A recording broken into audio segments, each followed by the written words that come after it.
สวัสดีครับผมเสรีนะครับมีเรื่องมาเล่าสู่ฟังเมื่อปี32ขณะที่ผมทำงานอยู่ที่แท่นขุดเจาะกลางทะเลได้เกิดพายุไต้ฝุ่นพายุเกนะครับพัดผ่านแท่นขุดเจาะนั้นเวลานั้นเกิดความรู้สึกกลัว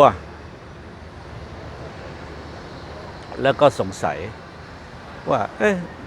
ลมอะไรทำไมมันแรงจังได้เห็นพายุ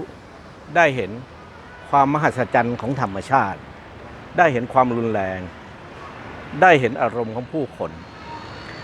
ช่วงเช้านะครับพายุพัดใหม่ยังรุนแรงกระหน่ำมาที่แท่นเจาะที่ผมอยู่ทุกคนตื่นตระหนกมาก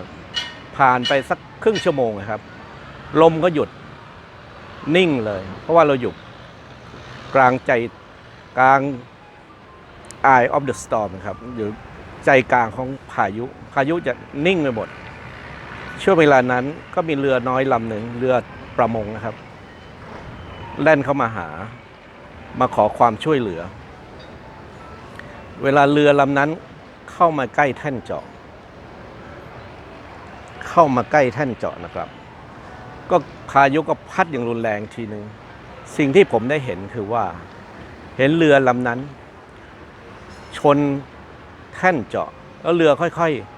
ๆจมลงไปสู่ท้องทะเลผู้คนก็ลอยอยู่บนท้องทะเลสิ่งที่ผมเห็นนั้นเกิดอะไรบางอย่างขึ้นในจิตใจผมว่าทำไมเราถึงรอดชีวิตทำไมพวกเขาถึงเสียชีวิตทั้งที่อยู่ในเหตุการณ์เดียวกัน